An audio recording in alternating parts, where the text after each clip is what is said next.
Então, eu dou as boas-vindas a todos, né? Estamos fazendo nessa modalidade, esse evento, né, 23ª Semana Acadêmica de Filosofia, que nesse ano era para ter ocorrido em simultâneo com as jornadas do mestrado, né, em Filosofia, né, nas duas áreas que nós temos, né, de Ética e Filosofia e Metafísica, e dessa vez nos restou fazer esse trabalho remoto, né? Então, muitas coisas já estão ocorrendo desse modo, muitas bancas de defesa, mestrado, doutorado já ocorreram desse modo, né? E agora a parte das atividades, palestras, e nós estamos fazendo a semana acadêmica. Para não perder esse momento, né, nós já tínhamos tudo programado, né, tudo organizado, recurso solicitado, era para sair de forma presencial e acabou não ocorrendo, né? Pessoal, o título da nossa semana acadêmica, né, 23ª, então, Filosofia e Arte no Ensino Médio. Rompimento da percepção comum de mundo, né? Serão 3 palestras, né? Hoje, segunda-feira, amanhã, terça-feira e quarta-feira à noite, a partir das 7h30.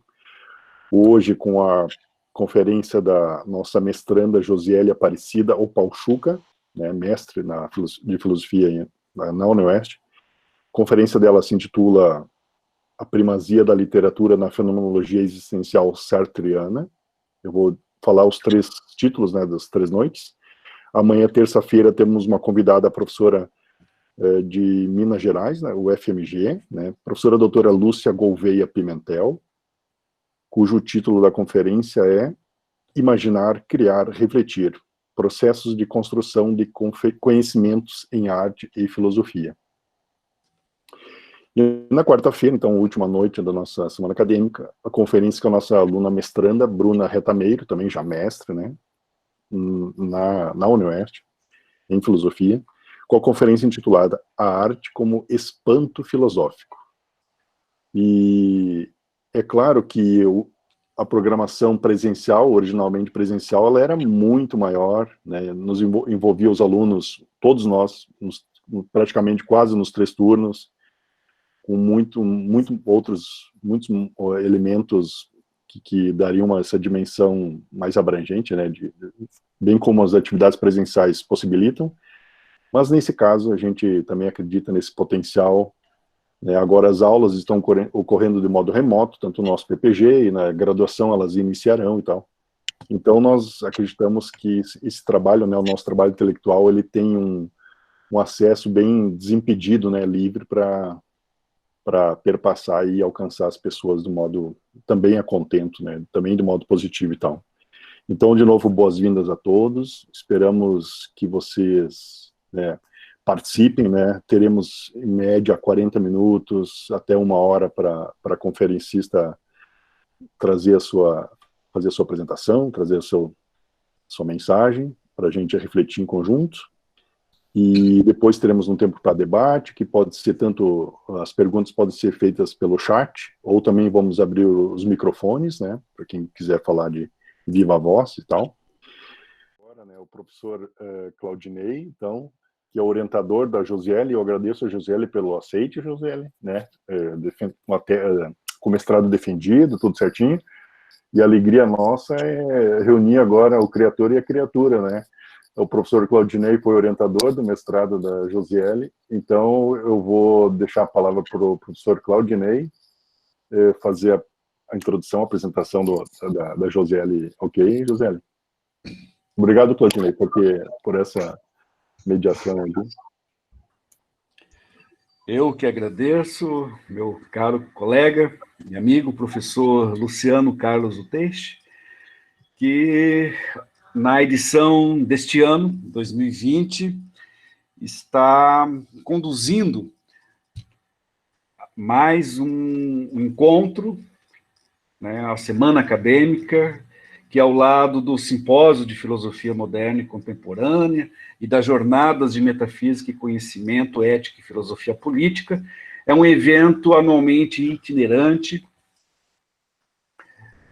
Não é a primeira vez que o professor Luciano coordena, preside a Semana Acadêmica, e eu gostaria, ao mesmo tempo, também de saudar aqui também o programa PET, Programa de Educação Tutorial, que está representado também, não só pelo professor Luciano, que é o atual tutor deste programa, um importante programa de formação acadêmica, mas também a Rafaela, que acaba também de dirigir-nos uma rápida e breve fala a respeito aí de alguns procedimentos, né, no que diz respeito a essas 3 noites que nós nos encontraremos e reencontraremos aqui.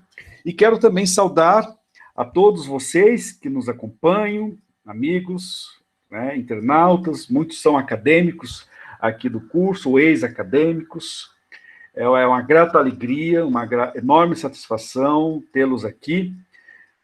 E agradecer também a presença da professora Lúcia, que nos acompanha, né, o que para nós também é uma honra muito especial tê-la aqui já a partir deste primeiro dia de encontro. Como também, de uma maneira inteiramente especial, é claro, né, eu não poderia deixar também de saudar, né, a Josiele Aparecida, que além de uma amiga, né, eu tive a oportunidade, o privilégio de trabalhar junto com ela, nós dois juntos, né, uma pesquisa que já iniciou desde o período em que ela foi acadêmica, bolsista, fazendo parte também deste mesmo programa, que é o PET, e depois nós nos reencontramos aqui, eu e a Josiele, por ocasião, portanto, da formação, né, no mestrado, em que nós pudemos trabalhar juntos, numa importante pesquisa, da qual, em parte, ela deverá falar um pouco também aqui, hoje, nesse nosso encontro de hoje. E como uma breve, então, apresentação da Josiele, além dela ter sido aluna bolsista do programa PET, se formado no curso de filosofia aqui da UniOeste, ela também tem graduação em pedagogia, ela realizou também uma especialização em educação especial, com ênfase em transtornos globais do desenvolvimento, não é? E realizou, portanto, a sua experiência de formação junto ao programa de pós-graduação em filosofia, também aqui no curso, cujo tema é a liberdade em Sucy, incursões sartreanas, do qual tive aí a grata satisfação de acompanhar e orientar o trabalho dela.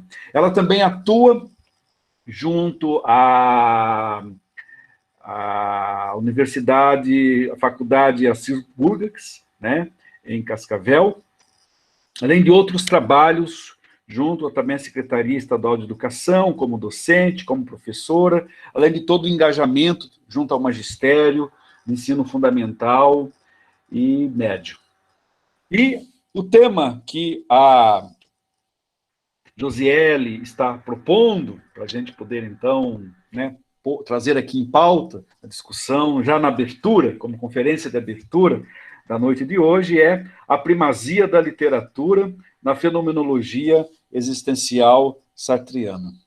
Então, mais uma vez, muito obrigado, Josiele, pela sua participação, pela sua cativante presença aqui entre nós. Seja bem-vinda, em nome do curso, em nome do colegiado, meu muito obrigado. Boa noite, então, a todos os presentes. Obrigado pelo convite, primeiramente, ao Luciano, a Rafaela, que esteve conversando comigo aí durante esse tempo. Eu que participei do PET, sei como é especial esse momento da semana acadêmica, de como todos ficamos envolvidos e queremos fazer acontecer da melhor maneira possível. É uma pena que essa pandemia esteja ocorrendo nesse momento, é uma pena que essa pandemia esteja ocorrendo, mas dentro das possibilidades a gente faz com que a vontade de aprender e de falar sobre filosofia e de manter o curso vivo seja, que continue aí, né, que a gente consiga levar essa voz o mais distante possível. Quero agradecer também ao Claudinei, que foi meu orientador no mestrado, e que fez acontecer essa pesquisa, que hoje eu trago uma parte dela aqui para a gente discutir junto. O tema é filosofia e literatura no ensino médio, o tema da semana acadêmica, E eu trouxe, a partir desse viés sartriano, porque foi o que eu estudei, obviamente, mas porque eu acho que a gente consegue fazer uma ligação muito legal e ver que talvez um teórico seja muito próximo da nossa atuação em sala de aula, que a gente não precisa separar as coisas como muita gente faz, separar a academia do ensino médio, separar a academia da escola. A gente pode sempre fazer esse movimento de englobar o ensino. Então, eu vou usar o meu texto da dissertação de apoio e vou comentando com vocês alguns pontos em específicos. Então, eu tenho entre 40 minutos e 1 hora, espero que dê tempo de falar tudo, senão eu dou uma rapidinha alguma coisa ali. Então, eu vou usar para essa conferência a base do o que é a literatura. É um livro elaborado pelo Sartre, em 1948, em que ele vai tratar especificamente do tema literatura e de como esse tema está envolvido com a sua filosofia, todo o seu projeto fenomenológico existencial. Então, o Sartre, no que é a literatura, ele não pretende criar duas categorias de arte que se distanciam completamente uma da outra. O que ele tenta fazer nesse livro é justamente enaltecer a individualidade da literatura e mostrar como que ela se faz diferente das outras artes, enquanto ainda assim uma arte, e por que ela é tão especial em relação à filosofia.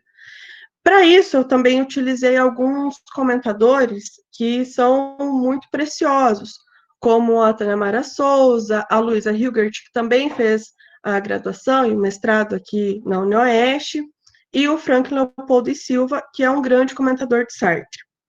Então, já utilizando a Tânia Mara Souza no começo, já para dar voz ao que a gente vem fazer, ela observa que a literatura não lida com as palavras do mesmo modo que a pintura lida com a cor. É preciso mostrar o que elas têm de diferente para que assim possamos determinar o que são os seus modos de atuar. Esse movimento se dá, em grande parte, para garantir a posição central de engajamento no pensamento sartriano. Então, é preciso delimitar por que é tão especial o modo como a literatura lida com as palavras, em detrimento não, mas em contraponto ao que a pintura faz com a tela e com a tinta, que a música faz com as notas. Então, um dos pontos cruciais aqui é o fato da linguagem ser baseada em signos e significados. Diferente das outras artes que não apontam para nada além de si, ou seja, que elas ficam concentradas mais na própria produção, a linguagem sempre aponta para algo que não é ela, que remete a outra coisa. Nesse âmbito, a linguagem a qual se refere é a prosa, já que a poesia estaria mais perto das outras artes. O Sartre, nesse primeiro momento, vai fazer uma distinção entre o que é a prosa e o que é a poesia, porque elas são, assim como a filosofia e a literatura, comunicantes, são intrínsecas, elas não são totalmente separáveis, mas elas são bem delimitadas, são diferentes uma da outra, porque elas têm peculiaridades. Então, nesse âmbito, a linguagem a qual se refere é a prosa, já que a poesia estaria mais perto das outras artes. Essa distinção entre as artes, por conta do significado ou sentido, dará origem a dois grupos de arte, a saber, a arte significante e a arte não significante. Eu vou passar por isso rapidamente, porque o ponto que a gente quer chegar aqui não é discutir as especificidades, as estruturas da linguagem, a estrutura da literatura em si, mas sim a relação entre filosofia e literatura. Então, a ocorrência dessa divisão entre arte significante e arte não significante é a partir da própria linguagem, que busca um significado para além de si. Em contraposição, as artes não significantes possuem um sentido já encerrado em si mesmas, não possuindo um significado, elas possuem sim um sentido. A gente já vai ver por quê. Utilizando Sartre, então, em o que é a literatura, ele vai dizer que não se pintam significados, não se transformam significados em música. O escritor, ao contrário, lida com os significados, ele lida com os significados das palavras, mas cabe distinguir. O império dos signos é a prosa. A poesia está lado a lado com a pintura, a escultura e a música. Então, a arte não significante não é comprometida em significar e reproduzir a realidade. Por isso, a arte tem a possibilidade de ofertar, através do real, uma imagem. Então, a partir desse real, dessa cotidianidade, é possível, através da música, da pintura, da poesia, que seja significado algo para além, algo irreal, algo que parte do imaginário também, essa junção entre imaginário e real. Quando a obra é, enfim, concebida, não aparece com um significado que tenha correlato no mundo, ou seja, um significado exterior, mas aparece com um sentido estabelecido. Então, uma poesia, por exemplo, ela trata das palavras de um modo diferente daquele que a gente lida cotidianamente. Então, flor pode ter vários significados na poesia. Pode significar amor, pode significar dor, pode significar vida, tristeza, uma flor despedaçando, várias coisas que não necessariamente têm uma ligação com as aparências reais, com o modo como as coisas realmente aparecem. Então, o sentido, assim, não se distingue da obra como o significado se diferencia da palavra signo. Pelo contrário, é na obra que esse sentido se manifesta.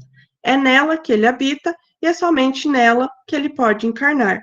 Então, o sentido da arte produzida pelo pintor, pelo músico, está na própria arte, no próprio produto criado pelo criador, pelo artista. É lá que vai estar o sentido. O sentido não vai estar fora, óbvio. Como ele é produção do real e do imaginário, a gente pode ter, sim, algum tipo de correlato. O Sartre vai falar sobre isso utilizando o termo análogo, mas é o correlato com o exterior, mas não necessariamente que essa coisa vai ter um sentido próprio para além daquilo que o artista criou ela. A experiência, a possibilidade da experiência estética, tanto pelo artista quanto para o espectador, só é possível porque há um entrelaçamento, isto é, um jogo entre o real e o imaginário, que estão a todo momento emergindo e submergindo. Então, é nesse jogo entre o real e o imaginário que um abre espaço para o outro que a gente vai conseguir produzir uma obra de arte ou até mesmo entender uma obra de arte. O real e o imaginário são dois âmbitos que propiciam o nascimento de uma arte, que propiciam a existência desse tipo de arte. Então, agora, o Sartre vai fazer a diferenciação entre a poesia e a prosa. A poesia se aparta da prosa justamente por atribuir um outro sentido às palavras, não buscando necessariamente um correlato no mundo. Cada palavra de uma poesia está localizada de maneira proposital, podendo significar outra coisa além do sentido habitual, ou ainda, não significar absolutamente. Ademais, os poetas afastam-se da linguagem enquanto instrumento, a fim de comunicar algo. Ora, para eles tão pouco importa a comunicação ou a nomeação do mundo. Há então uma inversão. Eu vou citar Sartre, que é a literatura. Na verdade, a poesia não se serve das palavras, eu diria antes que ela as serve. Na verdade, o poeta se afastou por completo da linguagem instrumento. Escolheu de uma vez por toda a atitude poética, que considera as palavras como coisas, e não como signos.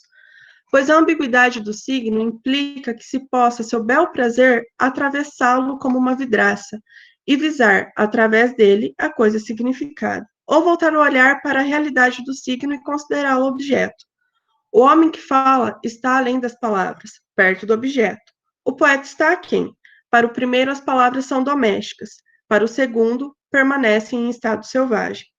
Então, essa distinção é primordial entre a poesia e a prosa.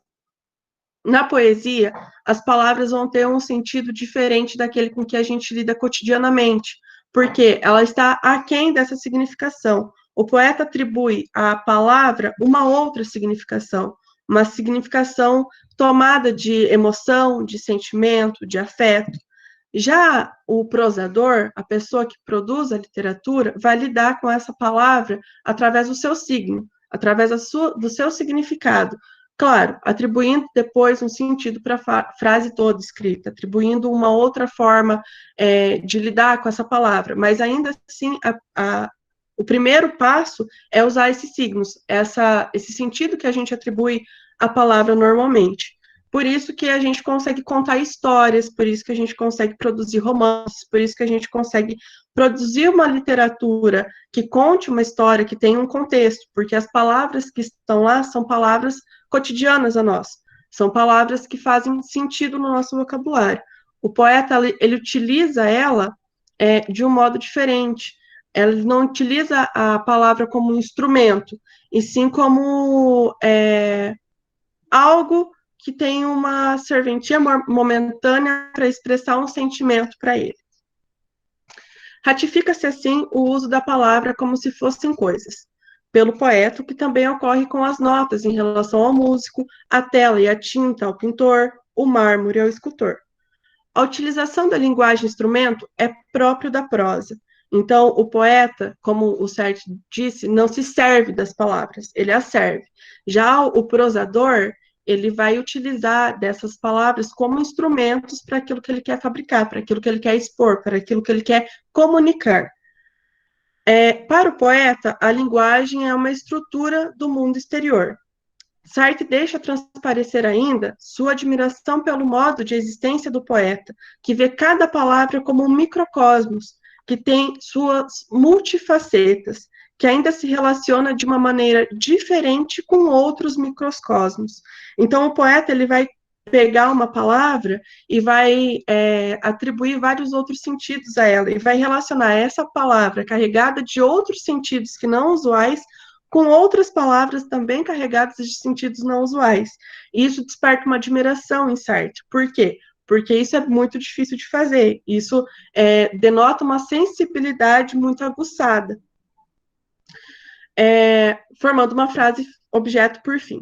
Objeto esse, como já dito, irreal. Então, essa coisa criada pelo poeta, essa poesia, esse poema, ele é irreal, ele é fruto do imaginário, ele é fruto dessa relação muito peculiar que o poeta tem com a palavra. Em outro âmbito da linguagem está a prosa. A prosa, escreve Sartre, é utilitária por essência. Eu definiria de bom grado o prosador como um homem que se serve das palavras. Citação de Sartre em O que é a Literatura. Em primeira instância, as palavras não são objetos, mas os designam. Então, diferente de que é para o poeta, pouco importa nas palavras seu conteúdo estético, sua sonoridade, sim se indica determinada coisa ou ação no mundo, de maneira satisfatória e inteligível a quem é comunicado. Então, diferente do poeta, o prosador vai se preocupar mais, no primeiro momento, com o conteúdo daquilo que está sendo expresso. O poeta já vai se preocupar, primeiramente, com a forma. Sartre vai falar que bem, um prosador pode ter um estilo, tem que ter um estilo. Pode escrever de uma forma direcionada, pode escrever mais rebuscado, mas ainda assim, a preocupação primordial do prosador é o conteúdo, em detrimento é um pouco forte, mas em contraposição à forma que o poeta vai fazer uso. Há ainda outro aspecto da linguagem da sua importância para a existência humana apontado por Sartre. A saber, ela é nossa carapaça e nossas antenas, protege-nos contra os outros e informa-nos a respeito deles. É um prolongamento de nossos sentidos. Isso Sartre já está tratando lá no Ser e o Nada sobre essa peculiaridade da linguagem e nos fazer identificar ou desvelar, reconhecer outros para si, outras consciências. É através da linguagem, então, por isso que ela é nossas antenas, que a gente vai conseguir identificar outras pessoas, outras existências. Então, ela é primordial no modo de existência humana, ela é fundamental para isso. E ela também tem esse aspecto de nos proteger, porque a gente consegue comunicar, a gente consegue fazer com que o nosso projeto, de fato, se exerça através também da linguagem. Sartre apontará que há um valor estético na obra, mas que não deverá se sobrepor ao significado desta. É o estilo que definirá o valor da prosa, mas esse deve ser secundário, não interferindo no que é comunicado. Ou seja, a linguagem é o personagem central. Esse uso das palavras com significados que deve ser o personagem central. e não o estilo ou a forma, ou... Vocês estão me ouvindo? Alguém me responde que está travando aqui para mim. Não está travando? Beleza. A forma da prosa deve vir após os seus argumentos, e não o contrário, como muitos fazem equivocadamente, adequando os argumentos à forma. Então, o que eu já disse, o conteúdo é a primazia, o conteúdo deve ser primordial na forma como o prosador se expressa, e ele não deve adequar a forma ao argumento. Então, a forma, na verdade, deve estar adequada ao argumento, e não o contrário. Faz contundente ainda a ressalva feita por Sartre em nota, abordando a relação entre prosa e poesia. Nela, o autor evidencia que, cito Sartre, é claro que em toda poesia está presente certa forma de prosa, isto é, de êxito. Então, em toda poesia, a gente tem uma palavra com um significado cotidiano, por isso que a gente consegue entender, porque a gente dá significado a essa forma também, a essa palavra também. E, reciprocamente, a prosa mais seca encerra sempre um pouco de poesia. Isto é, de certa forma, um fracasso. Nenhum prosador, mesmo mais lúcido, entende plenamente o que quer dizer. A gente já vai ver o que ele quer dizer com isso, porque existem algumas etapas da criação literária em que o criador tem que se esquecer do que criou. Ele não consegue dar o mesmo sentido que ele tinha ao criar. Ele vai dar um sentido diferente quando ele lê a própria criação. Então, continuo. Se o prosador cultiva demasiadamente as palavras, aí dos prosa, se rompe e caímos numa algazarra incompreensível. Se o poeta narra, explica ou ensina, a poesia se torna prosaica. Ela perdeu a partida. Trata-se de estruturas complexas, impuras, mas bem delimitadas. Então, a poesia e a prosa, elas sempre estão caminhando juntas, mas ainda assim elas têm peculiaridades, elas vão ser distantes, e por isso que o Sartre vai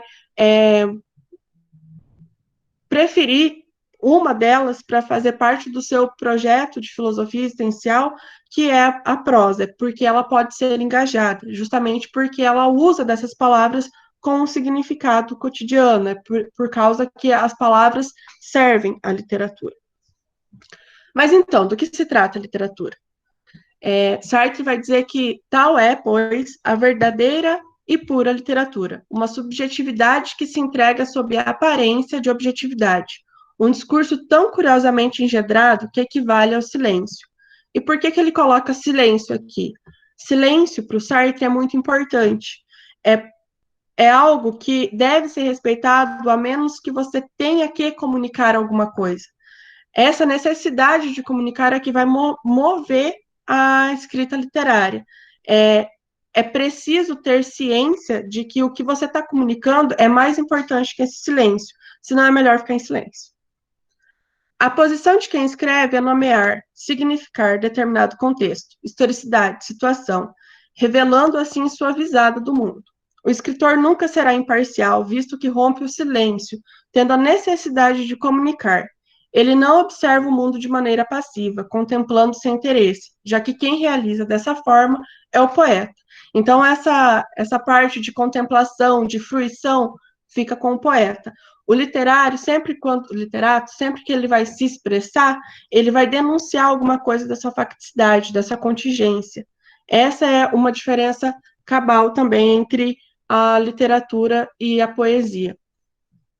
E é precisamente por essa atividade, ou seja, essa contemplação ativa e crítica do mundo que o cerca, retratando sua situação, seu tempo, é que cabe à literatura a atividade do engajamento. E aqui a gente tem um ponto nevrálgico na filosofia sartriana, que é a noção de engajamento. E é essa noção também que vai fazer a união entre literatura e filosofia. A gente já vai vendo como isso acontece. Então, volta-se nesse momento ao intento da sua obra, que é a literatura, esclarecido logo nas primeiras páginas. Bem como em sua conferência Existencialismo e Humanismo, Sartre está, nesse livro, que é a literatura, rebatendo algumas críticas feitas ao seu posicionamento político, feito à obra O Ser e o Nada, feito em relação ao modo como ele se posicionava na época em relação a essas questões contundentes. Dito isto, Sartre pretende, nessa obra, esclarecer o que é a literatura, visto que o acusavam ou de querer engajar as outras artes, ou de menosprezar as outras artes, ou ainda, de deturpar a literatura engajando. É exatamente pela possibilidade de ser engajada que no pensamento sartriano há uma primazia da literatura. Há de se entender aqui que não há uma hierarquia, mas uma diferenciação, até mesmo estrutural, que torna a literatura o tipo de arte ideal capaz de se tornar engajada, já que as não significativas representam algo irreal, um objeto imaginativo. Aliás, nem mesmo toda literatura é engajada, visto que também é uma arte, como defende a Tanamara Souza. Ela vai falar que o romance está do outro lado, está do lado do irreal, sem deixar de ser, por isso, significação. Então, a literatura, ela também pode ser dividida em algumas outras vertentes. Aos romances, os romances da fenomenologia, os romances metafísicos, como a Simone de Beauvoir ia chamar algumas obras do Sartre, e as autobiografias, a literatura que serve à burguesia também, como o Sartre vai falar um pouquinho mais para frente. Só um minuto que eu preciso beber uma d'água.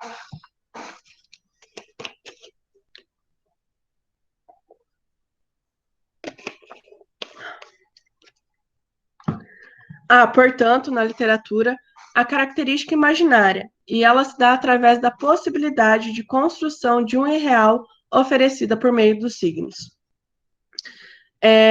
Eu vou pular essa parte da explicação da consciência do signo e tudo mais, porque acho que ela não é tão interessante para o nosso intento aqui.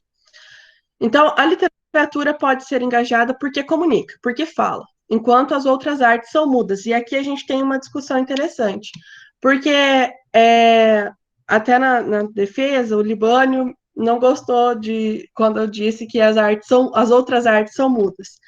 Mas, para o intento do que o Sartre está querendo não, do que o Sartre disse, de que a literatura, sim, comunica o que a contingência faz, ela tem um caráter denunciativo da realidade, ele, em contrapartida, compara com as outras artes e fala, não é para isso que as outras artes servem. As outras artes não podem ser engajadas porque elas lidam de outra forma com a realidade. É só a literatura que faz isso. É só a literatura que rompe o silêncio para denunciar alguma coisa.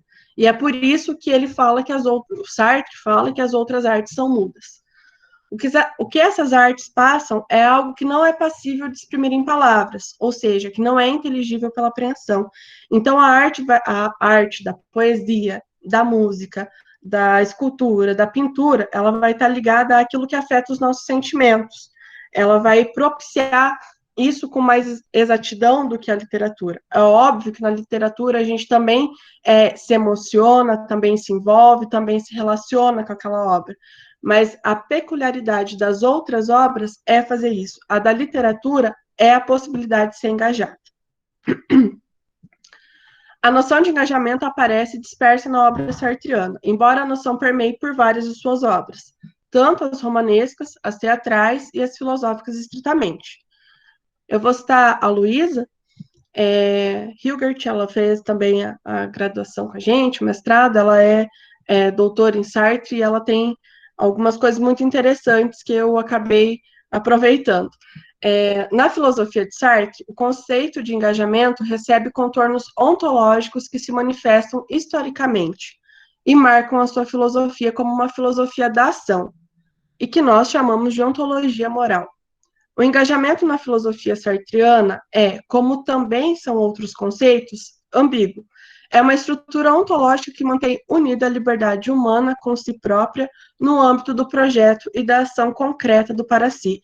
Então, é nesse aspecto que a literatura engajada faz com que se relacione estritamente com a filosofia.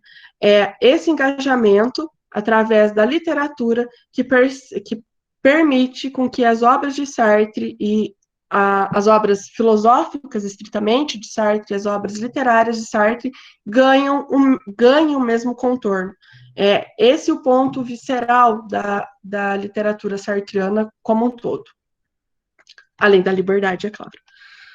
Ora, se ser livre é ter que necessariamente agir, a própria liberdade implica um engajamento. Engajamento porque sempre partirá do subjetivo para o universal, ou seja, um homem que escolhe, escolhe a si mesmo e a humanidade inteira ao mesmo tempo.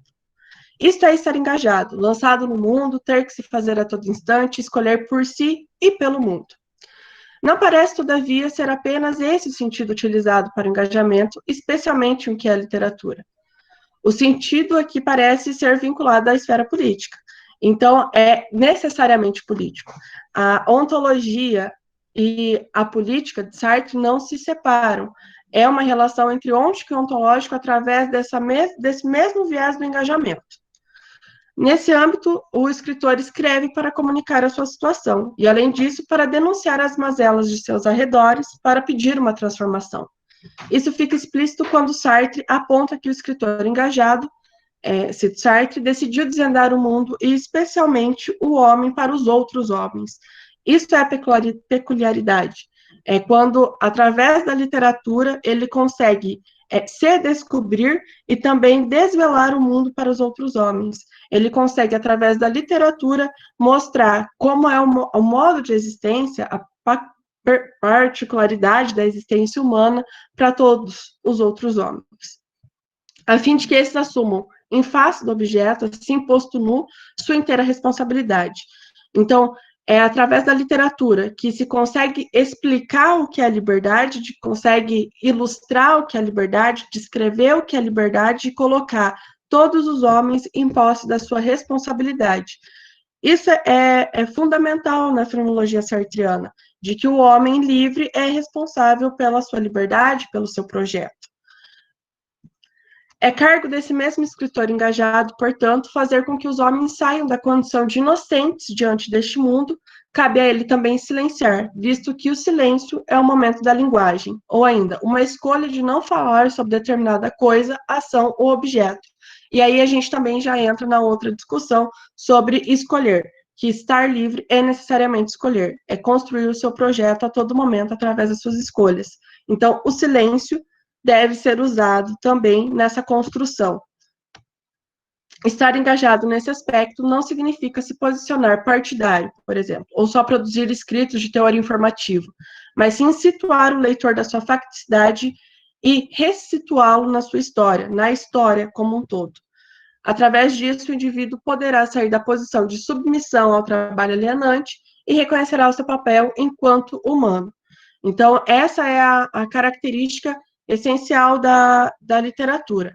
A gente viu aqui, mais ou menos por cima, como que é essa primazia da literatura frente às outras artes. Mas, para a gente continuar e entender qual que é esse vínculo melhor entre arte, entre literatura e filosofia, tem uma coisa que a gente precisa ver antes, que é a relação entre o escritor, leitor e a obra propriamente produzida, porque isso vai ser muito particular. O Sartre vai fazer isso na segunda e na terceira parte do que é a literatura, respondendo às perguntas, por que escrever e para quem se escreve. Ele delineia, então, como se dá a relação entre quem escreve, quem lê a obra e qual é a obra apresentada pelo escritor. O ato de escrever aparece como uma tentativa de superação da contingência. Trata-se de um ato engajado, de um ato na própria liberdade, na própria construção do projeto. Enquanto engajado, deve agir de modo a engajar outros indivíduos, e poderá fazer isso por meio de suas obras. O engajamento do escritor refere-se também à sua obra e como a encara, devendo estar totalmente entregue, comprometido a tal intento. Se o papel do escritor é retirar o leitor da alienação, logo a leitura é ato constitutivo da narrativa, e não apenas uma simples apropriação. Em outras palavras, é trabalho mais do que contemplação e fruição. É aquilo que eu já havia dito, que diferente das outras artes, a literatura exige uma contemplação crítica, e não apenas uma fruição ou uma contemplação inocente diante das coisas. Ademais, para Sartre, a obra de arte só será real por intermédio da dinâmica entre criador e espectador. Isso porque, como coloca a Souza Tanamara, Situado e transcendendo a situação, o artista cria um mundo, que é fruto de sua liberdade, sem as espessuras alheias à sua vontade. Mas, ao fazer isso, perde, segundo Sartre, a possibilidade de desvendar o que criou. Por ser sua criação totalmente subjetiva, sem regras que tornem sua criação impessoal, o artista, ao olhar para o análogo, para o objeto criado, não consegue desvelá-lo, vê-lo como objeto expressivo que solicita o exercício da consciência imaginante. Tudo que encontra ali é o processo subjetivo da criação, e com isso torna-se incapaz de tomar o análogo como arte. É por isso que o artista precisa que outra pessoa desvele, o veja e o transforme. Em outras palavras, é preciso que o artista faça um apelo ao seu público. Então, aqui o Sartre está falando que o ato criador é apenas um momento incompleto e abstrato da produção da obra de arte, de uma obra qualquer.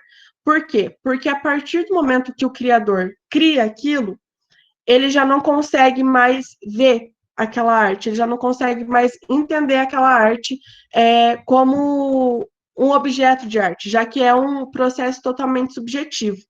Então, ele consegue criar, mas ele precisa fazer um apelo à liberdade dos leitores, ele precisa de outros leitores, de outras pessoas, de outros, para que possam dar sentido àquilo que ele criou.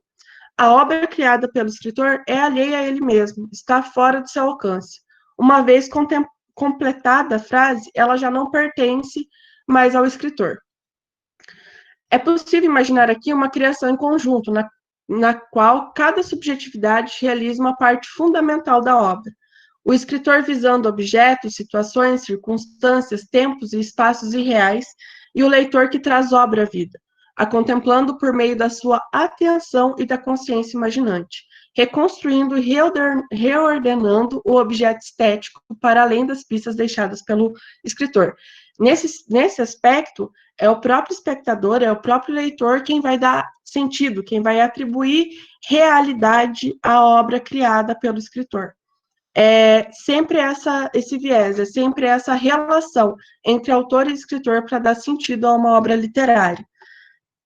O espectador, partindo desse pressuposto, cria um objeto irreal, a partir do análogo construído pelo escritor, através do objeto da arte construído pelo escritor.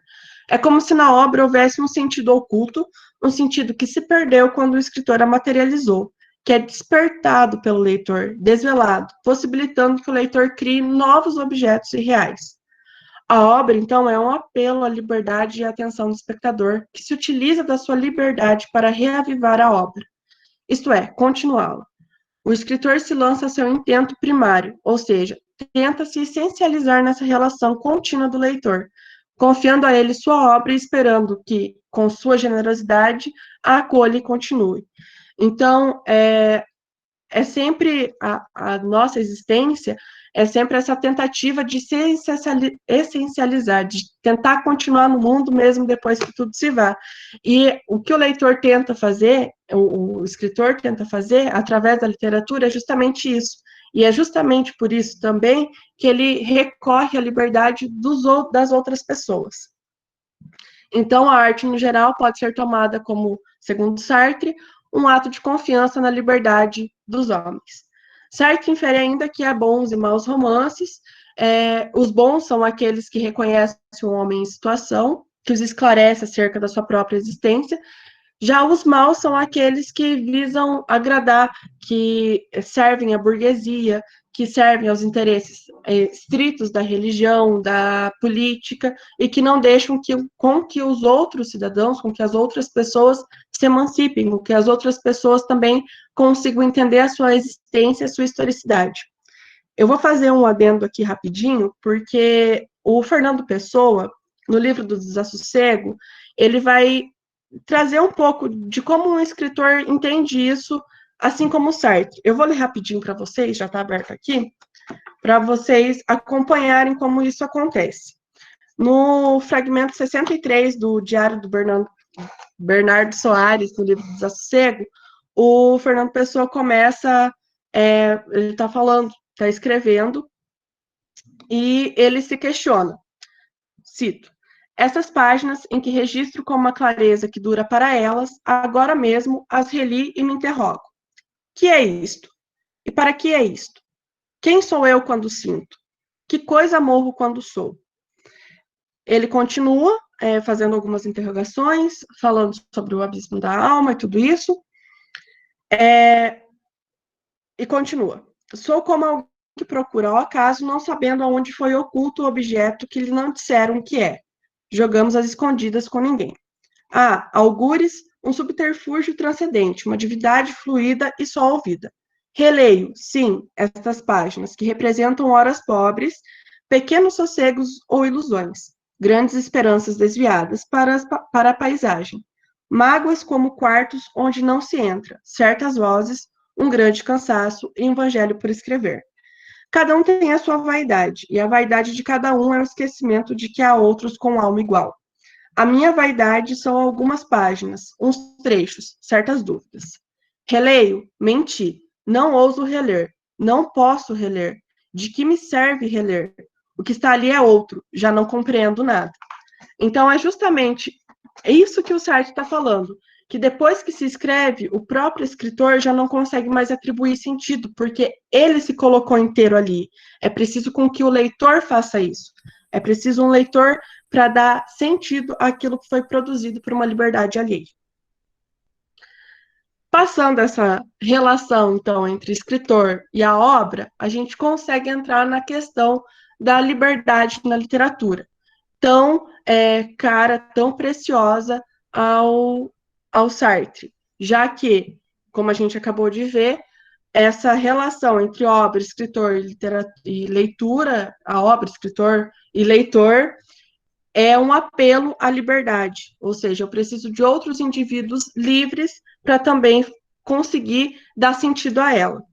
Então, a liberdade é a noção condutora de toda a obra sartriana e a literatura revela-se importante tendo a liberdade como tema. E também como pano de fundo, como cita o autor.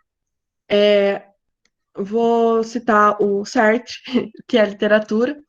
Uma vez leitores e autor só reconhecem essa liberdade para exigir que ela se manifeste. A obra pode se definir como uma apresentação imaginária do mundo, na medida em que exige a liberdade humana.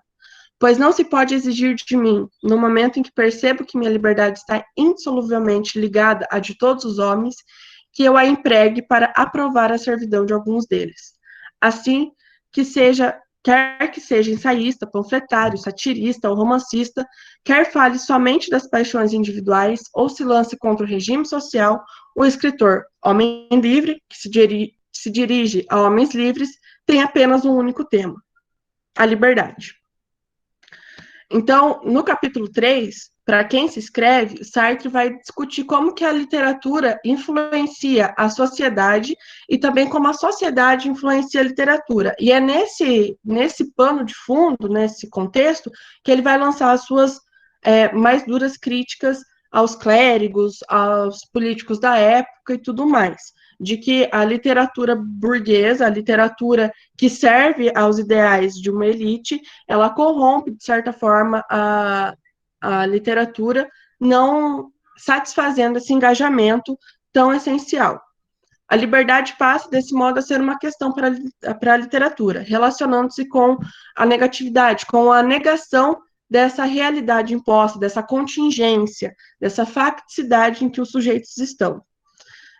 Do afastamento do que está dado em direção a uma transformação em relação com o projeto, enquanto lançamento no mundo propriamente dito. A literatura é, em suma, a subjetividade de uma sociedade em revolução permanente. Os livros são, dessa forma, um apelo à liberdade dos leitores, sendo uma condição essencial da ação. Numa sociedade que rompesse com os ideais burgueses e todas as formas de opressão, a dinâmica em que a literatura se instaura seria dissemelhante com a atual, como postula o autor. Então, ele vai falar de uma literatura ideal numa sociedade ideal, mas ele mesmo vai perceber isso como utópico. É só o que seria uma literatura se a gente não tivesse todas essas mazelas, toda essa contingência ligada. Cito Sartre. Assim, numa sociedade sem classe, sem ditadura e sem estabilidade, a literatura completaria a tomada de consciência de si mesmo. Compreenderia que forma e conteúdo, público e tema são idênticos, que a liberdade formal de dizer e a liberdade material de fazer se completam e que se deve utilizar uma para exigir a outra. Então, numa literatura ideal, numa sociedade ideal, a literatura ela não necessitaria fazer todas essas denúncias, todas essas denúncias da contingência, da facticidade em que estão os leitores. Ela, sim, se preocuparia em apenas relatar, em apenas descrever, porque ela todos já estariam cientes da sua historicidade. Nessas condições, a literatura ideal poderia se realizar, mas, como bem percebe o autor, são condições utópicas. Retornamos, entretanto, a uma das questões centrais. Por que a literatura é tão cara ao autor, principalmente ao falar de liberdade? A essa questão surge diante do que se apresentou aqui, que é justamente pelo fato da literatura não apenas revelar a contingência, mas também de oferecer recursos para extrapolá-la. Instaura-se, assim, uma literatura da praxis, de acordo com o que diz o Franklin Leopoldo e Silva. É essa mesma literatura que levará o humano a se ver como produtor da sua própria história, e a partir disso reconhecer a coincidência entre ser, ter e fazer. São os capítulos do O Ser e o Nada. É o que Sartre tentaria fazer ao escrever seus romances e teatros, e ressalta-se aqui Os Caminhos da Liberdade, que foi a trilogia que eu utilizei, para mostrar como a literatura se dá nos personagens, como esse drama da existência é colocado nos personagens dos Caminhos da Liberdade. Colocando-os em posse de sua liberdade e, consequentemente, da sua própria responsabilidade, o autor mostra o debate entre personagens com ideologias, valores e objetivos diferentes. Lidam com variadas situações. Sartre aborda, desse modo, o drama da existência, fazendo de forma diferente do que fez no Ser e Nada, como será evidenciado daqui a pouquinho. Ademais, o escritor, ao tentar conceber a condição humana, também tenta decifrar-se, decodificar a alienação na qual ele e seus semelhantes vivem. Nesse aspecto, a literatura tem como cenário a realidade humana. A obra literária revela a liberdade em meio a toda a opacidade do cotidiano. Oferta, assim, uma compreensão não conceitual da situação do indivíduo no mundo. Então, é isso que a literatura consegue fazer. Através desses romances, através desses dramas da existência, consegue denunciar e mostrar como a liberdade se revela às pessoas nas mais ínfimas coisas. No modo de existência cotidiano, enquanto a gente vai comprar um pão, enquanto a gente vai trabalhar, enquanto a gente estuda, como que a liberdade está ligada a isso? É através da literatura que isso é possível de ser feito. Como já dito, há um caráter ambíguo na literatura, o de denunciar e proporcionar novas realidades através da imaginação. Sobre esses fatos, coloca-se a questão: a arte é a salvação da contingência? É? E se é? É pela fuga ou pela imersão? Então, brevemente, o que se tem é que a literatura não pode ser uma fuga da realidade, conforme apontado por Franklin Leopoldo Silva, refugiar-se no imaginário e escolher a alienação são ainda atos. O artista pode assumir o compromisso de ignorar a história, mas não pode ausentar-se dela. Então, não há escapatória, não tem para onde sair disso. O autor até pode tentar viver em outro mundo, proporcionar outro mundo para os leitores, e até quem lê pode tentar sair deste mundo, mas dessa facticidade, mas isso não é possível através da literatura. É possível, sim, que essa literatura, que possibilita o questionar a subjetividade, a história, propicie uma maneira de fazer filosofia, dê ainda mais questões para a filosofia discutir. A outra hipótese que consideramos que coincide mais com a filosofia sartreana é que tanto o leitor quanto o escritor são lançados com maior afinco ainda na existência através da literatura. Explica-se. Se a obra de arte requer engajamento, comprometimento com o real e oferece um retrato do mundo que cerca o indivíduo de determinada época e lugar, essa acabaria mudando a maneira como o indivíduo encara a realidade. O que se vê disso é que, antes de ser uma salvação, é uma imersão na contingência, não caracterizando assim uma negação no sentido de saída, mas sim um compromisso com a vida e dando ainda mais possibilidades e maneiras de se fazer filosofia. E aí a gente entra na parte final, que é, de fato, a ligação entre literatura e filosofia. O que é isso? Por que elas são tão intrínsecas e por que achamos isso?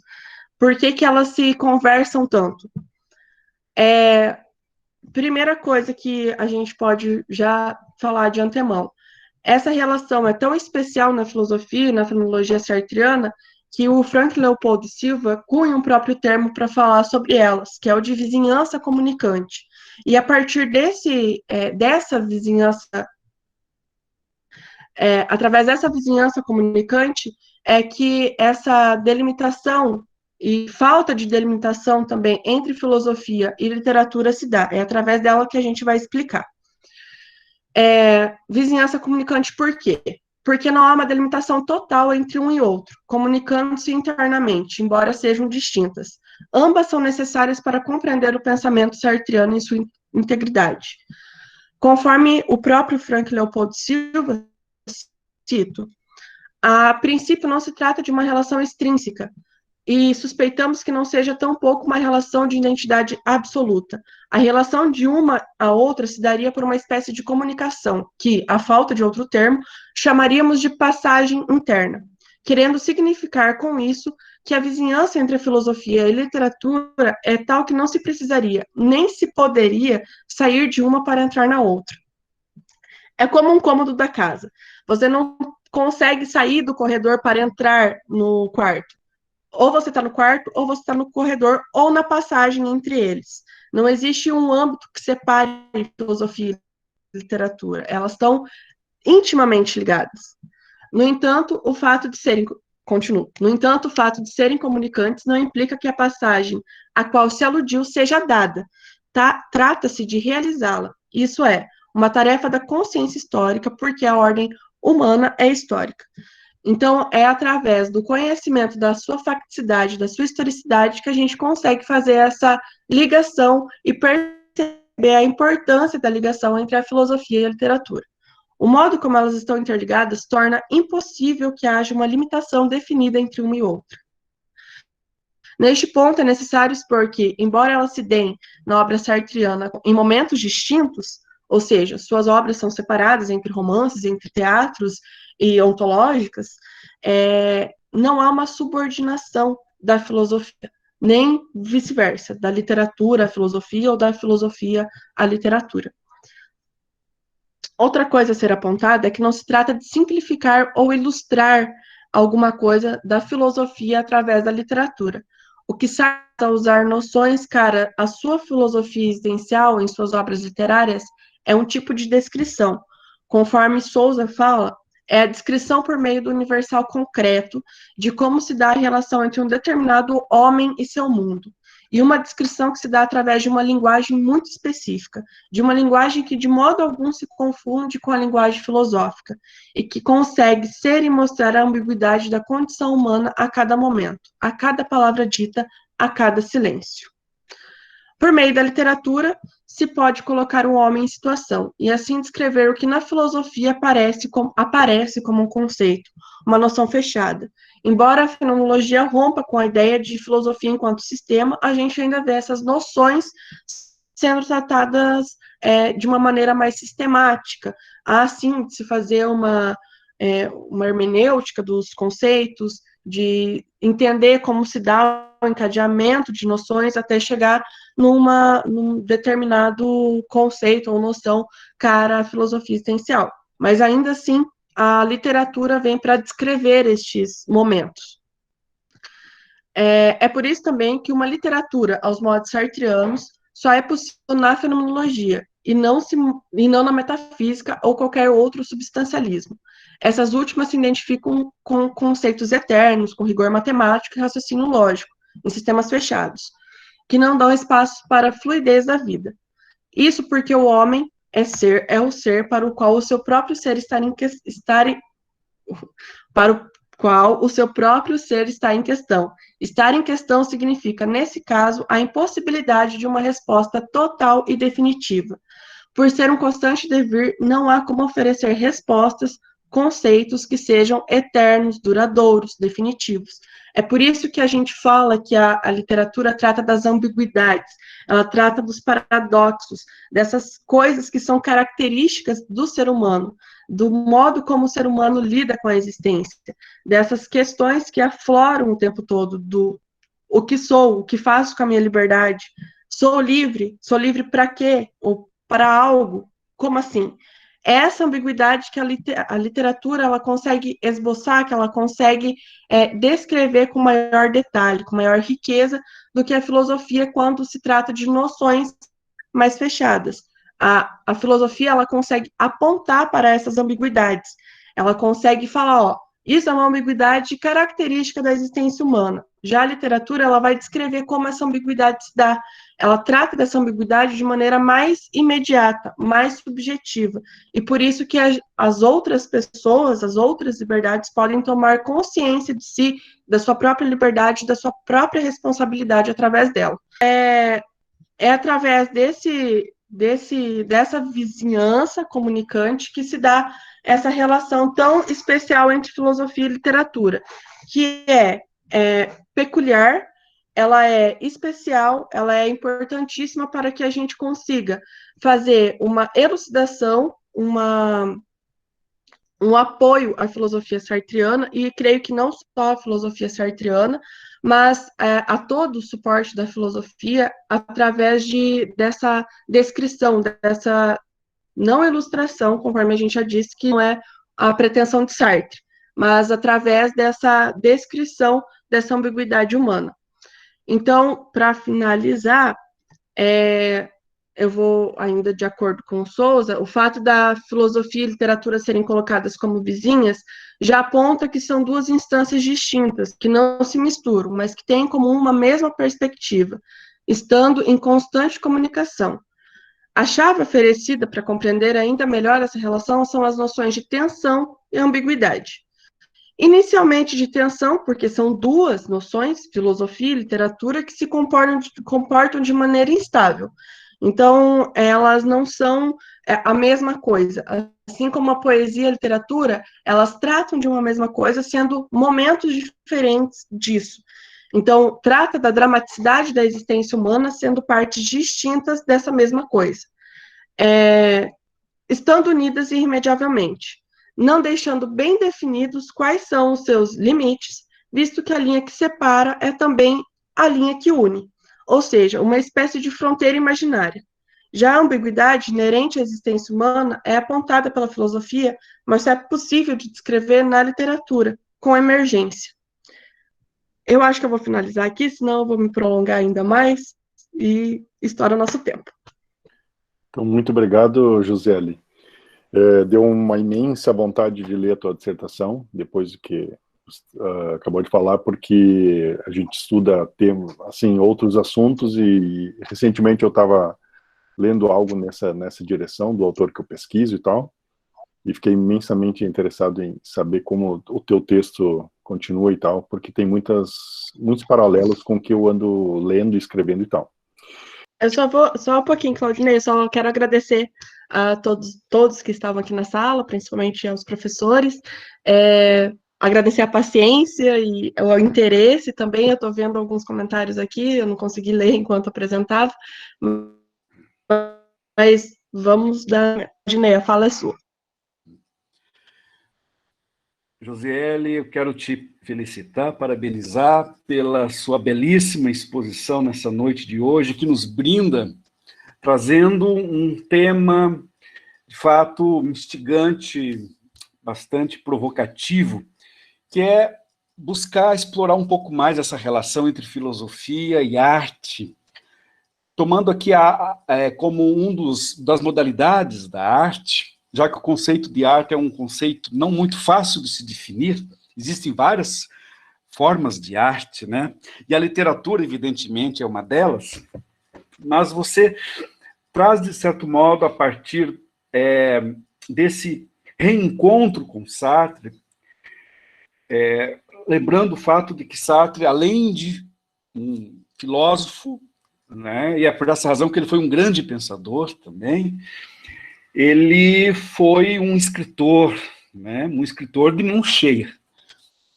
Então, talvez Sartre tenha se tornado muito mais conhecido, inclusive, pela sua produção literária, pela sua obra, né, romanesca, do que muitas vezes pela sua própria obra filosófica. Quando, em 1943, sai a lume, a público, Ser e o Nada, imagina o tijolaço que é aquilo. Né? Acho que pouquíssimos mesmo, né, Sartre teve como interlocutores diretos. Né? Ele se tornou, de fato, internacionalmente, de certo modo, roubou de certo modo, a cena, né, no debate das ideias contemporâneas na Europa, né, já entre a passagem da primeira metade para a segunda metade do século passado, por conta da sua verve literária. Foi realmente muito forte. O termo existencialismo, ele brota e nasce propriamente a partir deste escopo geral que é a sua produção literária. Então, seguramente, Sartre foi um desses autores que mais refletiu, problematizou, explorou essa relação entre a filosofia com a arte, tendo aqui, né, a literatura como esse veículo, né, esse motor do ponto de vista da produção artística. O que esse tema, trazido por você agora, de certo modo, nos instiga, é que talvez ele possa nos abrir uma porta muito interessante, no sentido de repensarmos esta relação, ou melhor dizendo, este vínculo entre a literatura com a filosofia. Que porta talvez seria essa? Bom, essa porta ela já vem sendo aberta por alguns autores mais contemporâneos, mais recentes, filósofos, como eu vou citar aqui apenas dois, que é o caso do professor Bento Prado Júnior, né? Professor Bento Prado Júnior, que aliás foi meu orientador, né? Que formou uma importante geração, né, de intelectuais, né, brasileiros, principalmente na USP, e o professor Renaud Barbarat, que ainda é um filósofo francês contemporâneo, sempre vem para cá, para o Brasil, conhece muito a obra também do Bento Prado Júnior, vem acompanhando muito a produção brasileira, e tanto Bento Prado Júnior quanto Barbarat, eles partem do seguinte diagnóstico, de que é necessário a gente superar, ou melhor dizendo, ultrapassar uma certa cisão, uma certa separação, divisão entre filosofia e literatura. Nesse sentido, tanto Barbarat quanto Bento Prado Júnior, eles se propõem a ir para além de Sartre e para além ainda de Merleau-Ponty, no sentido de compreender de que essa habitual divisão entre filosofia e literatura, talvez ela não seja tão clara e tão nítida assim quando nós, por exemplo, nos apoiamos numa obra como a de Fernando Pessoa, que você, né, Josiele, traz muito bem aqui. Talvez Fernando Pessoa tenha sido não só um escritor, tenha sido também um filósofo, um pensador, né? E há muitas passagens ao longo da obra poética de Fernando Pessoa em que se percebe claramente essa fusão, né, esse vínculo umbilical entre filosofia e literatura, literatura e filosofia. Não é? Há passagens, por exemplo, que lembra muito Parmênides, e que não vamos esquecer aqui, Parmênides que foi, né, um dos primeiros pensadores, filósofos pré-socráticos, que além de filósofo era um poeta também. Não é? Então, essa relação entre filosofia e literatura e filosofia, ela muitas vezes é uma relação tanto que clandestina, nem sempre, né, ousadamente tematizada, como Bento Prado e Barbarat faz, mas ela pode nos abrir, portanto, aí essa terceira porta, no sentido de, mais do que simplesmente, dois tipos de discursos que se complementam, que são complementares, eles se fundem. Né? Há uma espécie de fusão. Não é?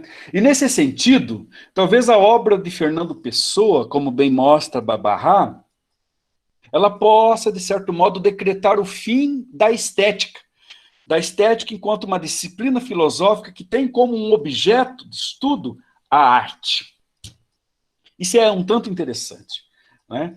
No sentido de pensar justamente aqui um pouco naquela perspectiva do Badiou da inestésica, né? No sentido de que a arte e a filosofia e a arte estão tão umbilicamente, né, mais do que complementares entre si, elas se fundem entre si, né? Elas abrem aqui um outro horizonte pelo qual é possível vislumbrar uma aliança bem mais profunda. Eu não sei se você chegou a ter acesso a esses textos do Barbahá e do Bento, né? Mas apenas aqui como sugestão, e para quem mais, evidentemente, tiver interesse em vir explorar este campo, que me parece assim muito interessante, né? Uma abordagem mais recente, bem atual, né, sobre esse debate. Gostaria que a Josiele falasse um pouco sobre isso.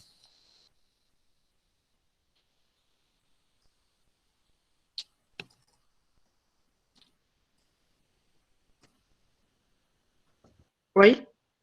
Oi. Então, Claudinei, na dissertação, nesse mesmo capítulo, até coloquei duas citações, uma do Barbahá e outra do Bento Prado Júnior. Inclusive, elas são curtinhas. Eu vou ler só do Bento Prado Júnior, que está na introdução do Situações 1, do Sartre, que ratifica o que você está falando sobre essa nova visada sobre literatura e filosofia. O Barbahá vai colocar como um lugar privilegiado onde uma ontologia pode brotar, né? O florescer de uma nova ontologia a partir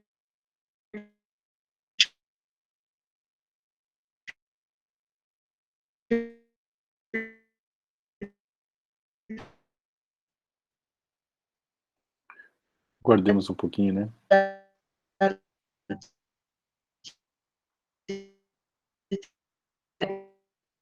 Não se trata de confundir filosofia e literatura.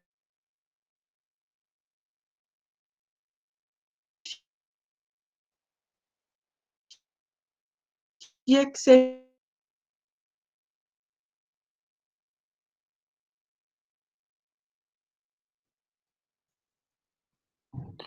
Joseli, Oi, pode tá, recomeçar de novo a tá sua... dando agora? Pode começar de novo a sua resposta? Sim. A leitura da citação. Ainda tá tudo travado aqui para mim. Não, aqui está tudo ok. Tá ok? Desde o Tá, começo então, da citação, Uhum. desde o começo da leitura ou do que eu falei antes? Da leitura da citação. A introdução de Situações 1, então. Não se trata de confundir filosofia e literatura, mas de abrir caminho para uma filosofia que seja capaz de exprimir a experiência mais concreta e de valorizar uma literatura que nos permita ver melhor a nós mesmos e o mundo presente. Trata-se de encontrar na filosofia obras como as de Russell, que nos levam para além da mera epistemologia e nos permitem redescobrir o mundo dos artistas e dos profetas. Assustador, hostil, perigoso, com portos seguros de dádivas e de amor. Ou, na literatura, romances como os de Dos Passos, Faulkner, Kafka ou Stendhal, que mesmo propondo mundos impossíveis, fazem um bom uso da contradição, velando-a e desvelando-a ao mesmo tempo.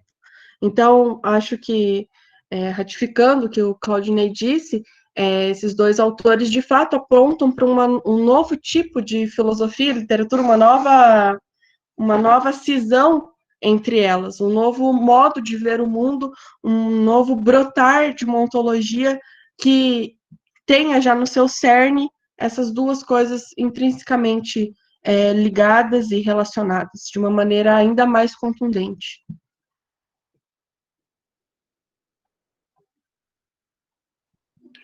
É um tema infinito. Então, pessoal, quem quiser abrir o microfone, fazer uma pergunta viva voz. O Lucas Sartoreto está colocando no Russell, em sua História da Filosofia, afirma que o romantismo é um dos movimentos literários e filosóficos que fazem surgir a modernidade. considera que os representantes dos movimentos políticos, como Rousseau, os socialistas, Byron e até mesmo os anarquistas, são representantes indiretos do movimento romântico. Nesse sentido, podemos considerar Sartre como um romântico? Olha, não sou estudiosa do movimento romântico, então a minha resposta vai ser uma fuga, na verdade. O que eu sei que o Sartre faz é fazer uma distinção entre os romances e falar que essa ligação entre a filosofia e a literatura, ela só é possível através desses romances metafísicos, ou ainda, através de uma filosofia fenomenológica. Não seria possível fazer uma literatura aos moldes de Spinoza, de Descartes, de outros metafísicos, porque eles lidam com noções eternas e imutáveis.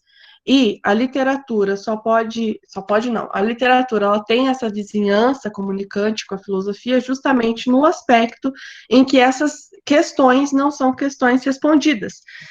Por isso que o Sartre fala que essa é o privilégio de ser, de se colocar enquanto questão, ser enquanto questão também.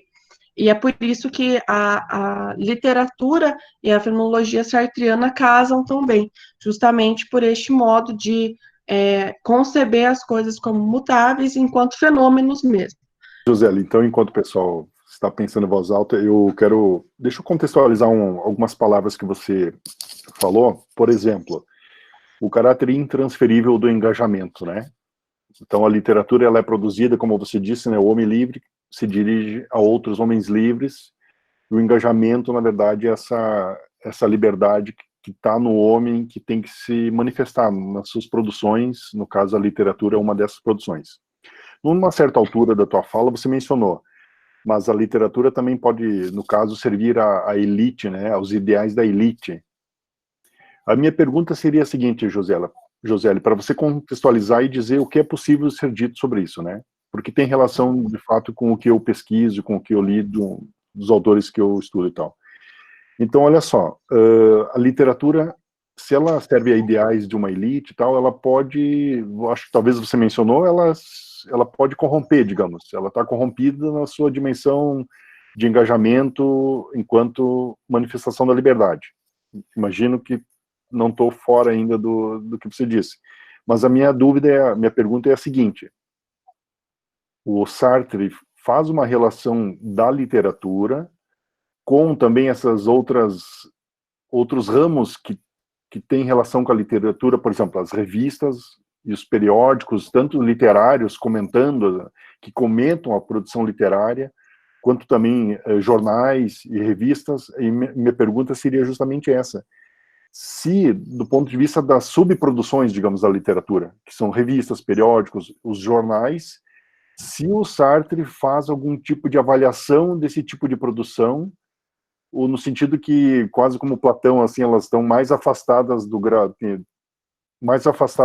realidade, da originalidade de uma obra da literatura que, no fundo, ao descrever as contingências humanas, etc., ela está chamando atenção sobre a liberdade como essa raiz, esse elemento radical do homem.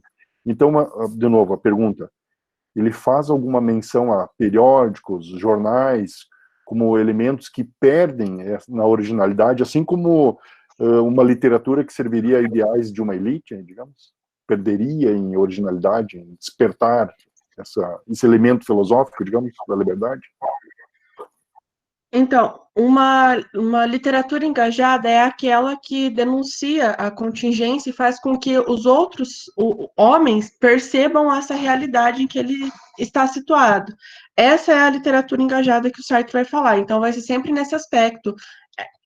E sim, é um privilégio dessa sobre as outras, porque ela faz com que o homem se situe a sua historicidade, e faça com que ele perceba que ele está num campo de liberdade, mas que esse sim pede a todo tempo responsabilidade e comprometimento. O que eu vi que ele vai estar no que é a literatura é sobre as biografias, que elas são descompromissadas com esse tipo de literatura. Então, me parece, Luciano, que há sim um tipo de hierarquização entre as literaturas, entre colunas e tudo mais, mas ele vai fazer uma distinção. Parece que há uma hierarquização, mas até onde eu sei que há uma distinção entre elas, a princípio. E que, sim, há um privilégio dessa literatura que coloca o homem em posse da sua liberdade e da sua responsabilidade. O Leon Idris colocou aqui no chat também. Maravilha, Josi, parabéns. Tudo muito bem amarrado. E a maneira como colocou a vizinhança comunicante, vista pelo espaço dos cômodos e do corredor, é ótima. Essa espacialização está no texto do Sartre ou você mesma enxergou assim? Isso foi eu. Eu acho interessante a gente dar esses exemplos mais palpáveis, mais nítidos, para a gente conseguir fazer, de fato, essa relação com as coisas e entender melhor os conceitos. Então, o quarto e o corredor foi minha licença poética em relação aos textos sartreanos. Josélio, você mencionou o quanto o Ser e o Nada tocam, ou se tocar com a concepção dele da relação literatura e filosofia. Tu poderia estender um pouco essas palavras, assim, dizer mais sobre em que momento o Ser e o Nada eles vão se adaptar muito bem a essa relação literatura e filosofia? Posso falar um pouco? Eu não lembro com clareza qual o capítulo, mas principalmente quando o Sartre vai falar da relação com o outro, ele faz um estudo sobre a linguagem, e eu acho que nesse ponto conflui bastante sobre a literatura, e em vários outros pontos também. Como eu fiz na dissertação um caminho, através dos caminhos da liberdade, relacionando com conceitos, noções essenciais ao Sartre, então eu trabalhei em conjunto a literatura dele e o Ser e o Nada, a trilogia e o Ser e o Nada, eu acabei ligando as noções aos personagens e tudo mais. Mas, essencialmente, o que ele fala no Ser e o Nada, principalmente sobre a linguagem, é o modo como a gente pode se relacionar com o outro. E é isso que eu acho muito caro à literatura, porque é justamente o ponto, o cerne em que o Sartre está indo, de que a literatura dele proporciona essa conversa, essa ilustração, essa descrição da ambiguidade humana. Então, essa prevalência da linguagem, essa necessidade de entender a linguagem para se fazer filosofia e literatura, eu acho que é um caminho para ler o Ser e o Nada ligando a filosofia.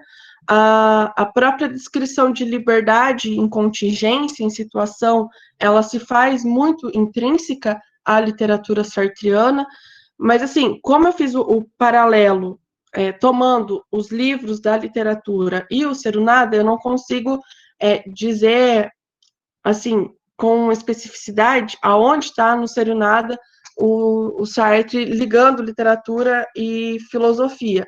Mas essa ligação é, sim, muito possível e se dá em várias partes. Não consigo te dizer com especificidade certinho onde está.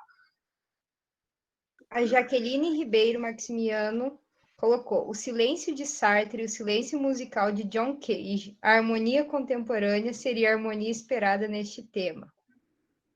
A Marli Batista Baceto colocou: você falou sobre a leitura como ato constitutivo da narrativa. Gostaria de saber se há relação com a filosofia de Walter Benjamin. Obrigada pelas perguntas. Você vai ler todas ou eu vou... Você que sabe. Aqui, a Caiane, acho que eu vou colocar mais essa da Caiane, que acho que daí dá para você amarrar.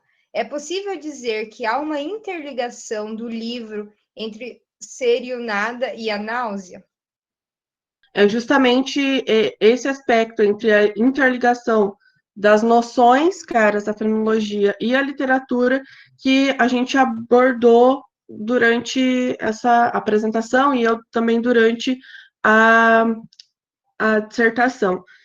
É sim possível e é evidente que há uma interligação entre o ser e nada e a náusea, porque é na náusea que o Sartre vai tratar de conceitos que ele trata, de noções, na verdade, que ele trata no ser e nada, tais como liberdade, como angústia, a própria náusea, né, é uma coisa que ele já vem trabalhando no ser e nada.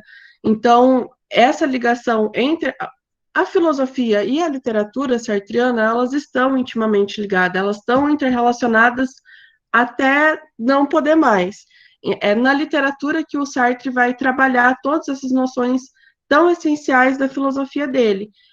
Também no teatro que ele vai fazer isso, como em O Muro, As Moscas, ele vai pegar esses conceitos, principalmente essas noções em que havia muita discussão, que ele tenta rebater algumas no essencialismo e humanismo, que ele tenta rebater algumas no que é a literatura, e ele faz isso de maneira, sou suspeita, mas impecável, na literatura dele. Professora Josi, como poeta, Sartre é um fingidor até de forma existencialista? Como poeta... O Sartre é poeta, José? Eu creio que não. Ele é um prosador. Ele escreve e ele é um teatrólogo também. Ele escreve peças de teatro.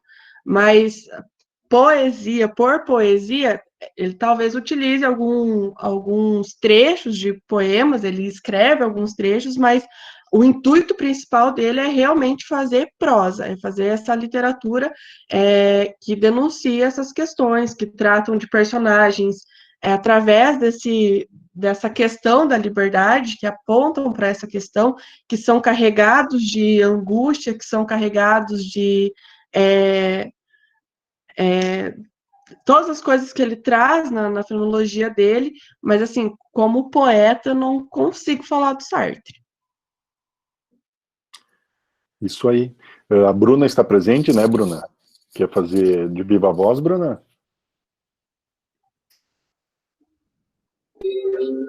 Boa noite, pessoal. Consegue me ouvir? Sim.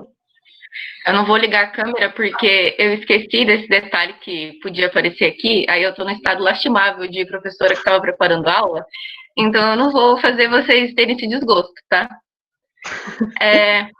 Primeiro, antes de perguntar, eu queria te parabenizar, Josi, pela sua fala. Eu adorei acompanhar. Eu gosto muito de Sartre, mas, assim, tenho pouco conhecimento e eu achei que foi muito esclarecedor, muito didático. Inclusive, tem uma aluna minha de ensino médio aqui te acompanhando, porque ela é apaixonada por Sartre, e ela ficou bem feliz com a sua fala. E a minha pergunta vai bem nesse sentido mesmo. Como a gente tem aí a questão da temática, né, da semana acadêmica estar voltada para o ensino médio, eu queria saber se, na tua visão, tem alguma possibilidade de se trabalhar Sartre com estudantes do ensino médio, de tornar essa leitura e esse contexto teórico dele um pouco mais acessível? Isso é uma pergunta, assim, até para mim, enquanto professora mesmo, que estou ali em sala de aula dia a dia, para quando surgem esses alunos apaixonados pelo filósofo e que, né, a gente sabe que a teoria ela é bem pesada, assim, se a gente não tem uma introdução prévia antes. Então, enfim, de modo geral, na tua visão, você acha que tem como dar uma facilitada ou trabalhar de forma que o acesso para os alunos de ensino médio sejam possíveis? Era nesse sentido que eu queria te ouvir um pouquinho. Obrigada, Josi. Obrigada, Bruna.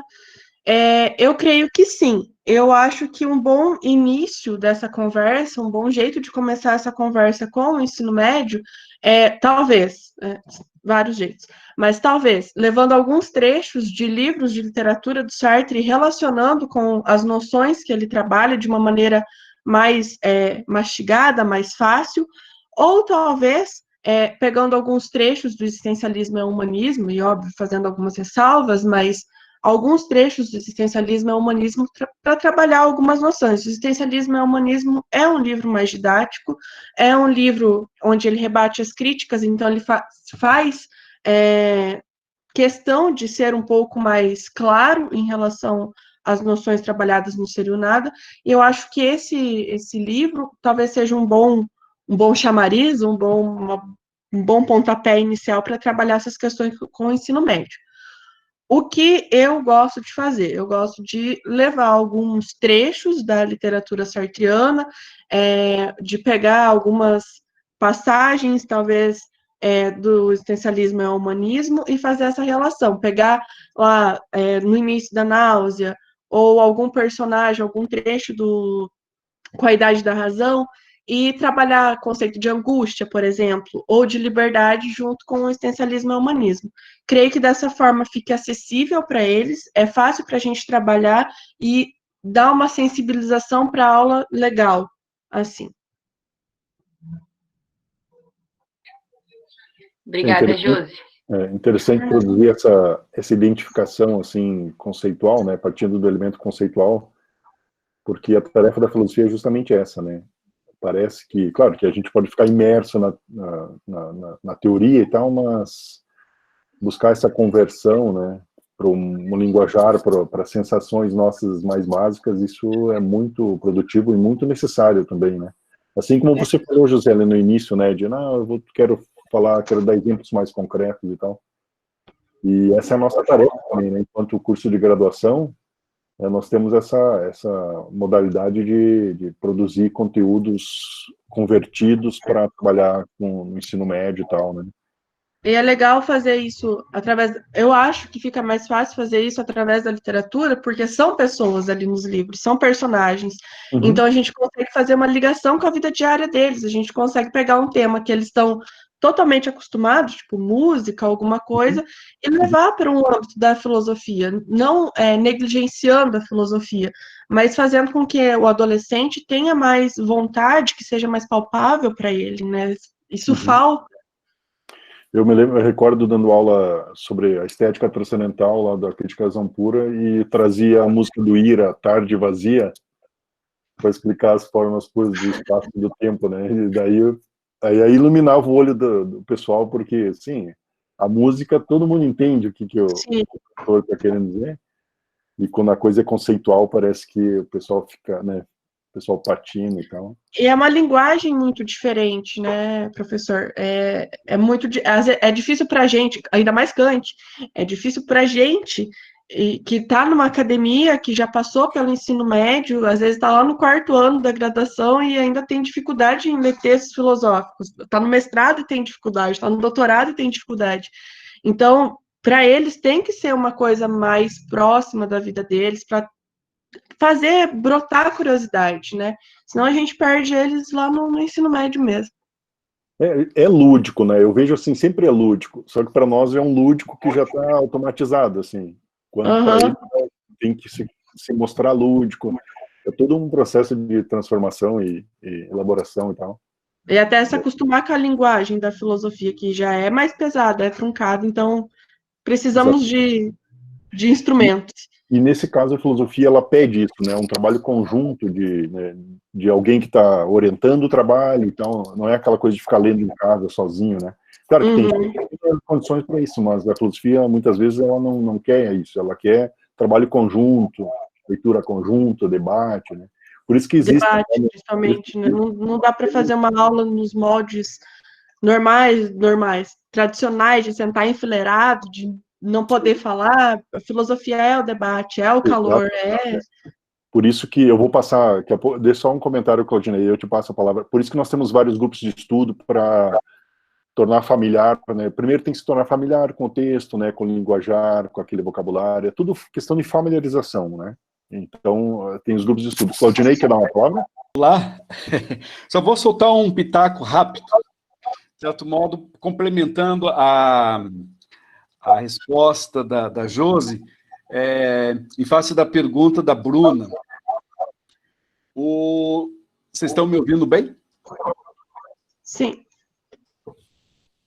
O Sartre, ele teve esta mesma preocupação quando ele pronuncia aquela célebre conferência que acabou se transformando num pequeno livrinho,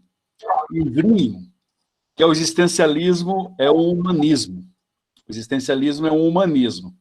Porque quando sai em 1943 o Ser e o Nada, que como nós sabemos, é um tijolaço, um alcorão. Né? Poucos filósofos na época leram e debateram acirradamente esta obra do Sartre. Né? Entre eles, poderíamos destacar aqui o Merleau-Ponty e o Gabriel Marcel. Né? Só para citar alguns poucos, que de fato leram e debateram, né? Digamos assim, a densidade teórica desta obra. E o Sartre foi muito incompreendido. Não é? Ele não só foi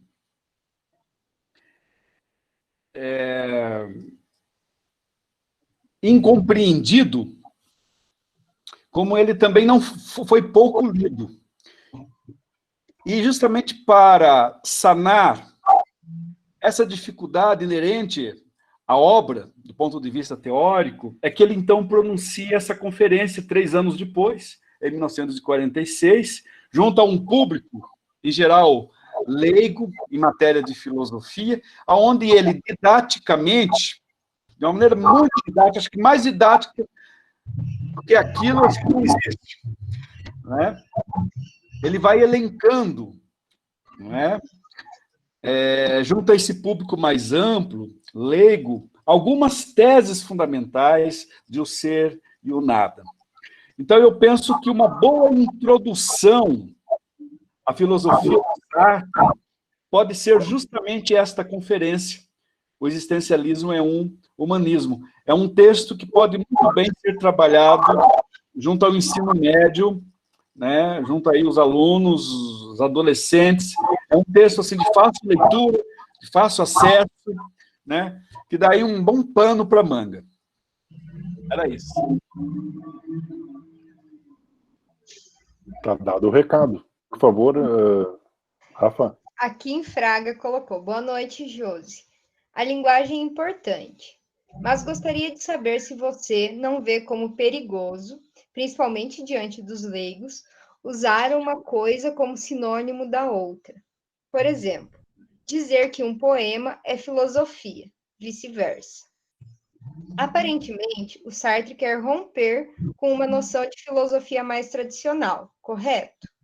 Sei que você já especificou que não é exatamente uma confusão, e sim uma relação. Mas, apesar disso, acontece. Como reagir a isso? Ou o intuito é exatamente o contrário? Aí ela complementa num outro ponto. Quais seriam as consequências dessa possível confusão no período de uma formação universitária acadêmica em filosofia? Tá, vamos por partes. A linguagem é importante, mas gostaria de saber se você não vê como perigoso usar uma coisa como sinônimo. A filosofia e linguagem como sinônimos, essa o ponto da questão? Deixa eu ver se ela responde ou não. Tá, por exemplo, dizer que um poema é filosofia, e vice-versa. Aparentemente, o que o Sartre quer romper com uma noção de filosofia mais tradicional.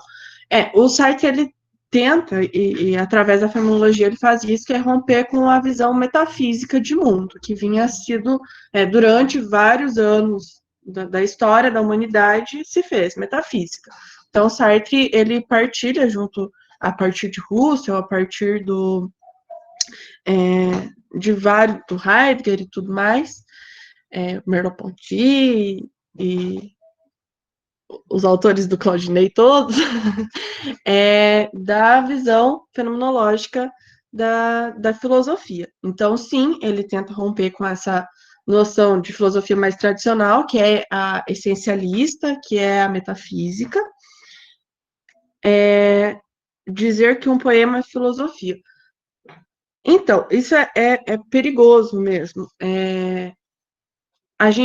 O Sartre faz uma distinção entre filosofia e literatura, geralmente, justamente colocando elas como vizinhança comunicante para mostrar que elas são intrínsecas, mas são diferentes. Elas não são a mesma coisa. Elas podem falar sobre as mesmas coisas, mas não são a mesma coisa. o poema é um outro tipo de arte, conforme o próprio Sartre coloca, que vai se comprometer com as palavras e com as coisas de um jeito diferente, de um jeito não usual, não através do signo delas, ele atribui um outro sentido às palavras, por exemplo. Então, dizer que um poema é filosofia, perigoso. Podemos usar poemas para falar de filosofia? Podemos. A gente pode, Clarice Lispector, Fernando Pessoa, eles estão nessa relação, eles fazem a prosa, a poesia deles através dessa relação, eles flertam com a filosofia o tempo todo. Mas dizer que é filosofia, aí me parece um pouco problemático, já que a filosofia pede um rigor, a filosofia pede uma explicação de conceitos, de noções, um rigor metodológico para se fazer filosofia. Então, complicada essa... Não são sinônimos, de modo algum são sinônimos.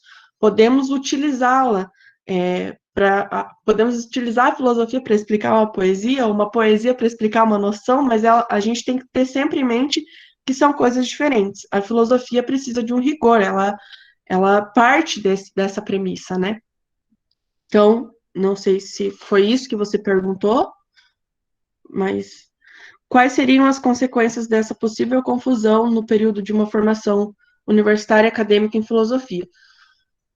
Aí eu não sei te responder, mas eu creio que se você tomar coisas como sinônimo, e daí a gente vai entrar no mérito das outras artes, tipo, essa música é filosofia, esse filme é filosofia, essa pintura é filosofia, a gente entra num problema muito grande que é negligenciar a filosofia por ela mesma. A filosofia, ela é importante, ela tem muitos conteúdos já, ela precisa de um rigor para ser estudada, e a gente fazer essa confusão pode acabar nessa negligência da filosofia, de não levar tão a sério, e daí a gente entra naqueles problemas de filosofia como autoajuda também, que não é interessante para um estudante de filosofia nos termos acadêmicos e tudo mais, que leva a filosofia como a filosofia deve ser encarada. Uhum. A Laís Bonamigo diz assim: Josi, você disse que o escritor precisa que o leitor faça uma releitura da sua obra ou escrito. A partir dessa opinião, ele aceita essa releitura ou fica com a própria opinião dele? Tipo assim, a partir dessa opinião, o Sartre aceitaria a releitura que os outros façam do que ele produziu? Ou ele vai escolher ficar com a própria opinião dele sobre... Né, o autor vai escolher ficar sempre com a própria opinião sobre aquilo que produziu? Assim, a gente não está falando de artigos científicos, a gente está falando de obras literárias. Então, o que o Sartre faz, o que o Sartre fala, é que uma obra precisa de um leitor para atribuir sentido a ela. A obra nunca vai estar acabada até que isso seja feito, até que um leitor venha e coloque sentido àquilo que o escritor produziu. Então, não importa se o escritor mesmo vai saber dessa sua crítica ou dessa sua opinião. O importante é que seja lido e que se atribua um sentido. Se você está falando numa espécie de, sei lá, revisão bibliográfica, de análise crítica e tal, aí a gente entra na questão, né? O próprio Sartre fez isso com as obras dele. Então, como o Claudinei disse antes ali no Existencialismo e Humanismo, o que ele vai fazer é revisitar o Ser e o Nada, explicar de maneira mais didática aquilo que ele estava dizendo no Ser e o Nada, no Existencialismo e Humanismo.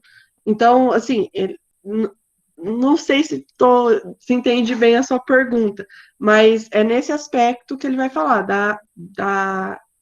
da necessidade de um leitor atribuir sentido à obra de um autor, já que ele mesmo não consegue fazer isso com a sua própria obra. Muito bem. Tem uma aqui do João Vitor. Heidegger, por muitas vezes, também fala da relação entre filosofia e literatura, ou melhor, entre o pensar e o poetar. Uma vez que existe o poeta-pensador e o pensador-poeta, daí ela contextualiza assim, né? Aí pergunta, desculpa. Ambos flertam de forma obscura, mas há um grande abismo separando-os. Pode-se dizer, seguindo as devidas proporções, que Heidegger influenciou Sartre, de algum modo, em algum ponto, na relação de filosofia e literatura, nessa estabelecimento dessa relação? Então, eu não sou uma leitora de Heidegger, mas creio que sim, o Sartre é influenciado por Heidegger em alguns pontos, principalmente na evolução da fenomenologia, né? E o que eu posso perceber é que o Heidegger vai tratar da poesia, o poeta, a obra de arte enquanto poesia. O que o Sartre faz já é em relação à prosa, à literatura mesmo.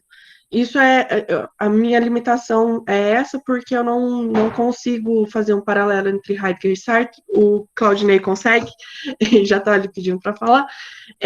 Então, vou deixar com ele, porque eu não sou leitora de Heidegger e não quero fazer uma comparação talvez errônea.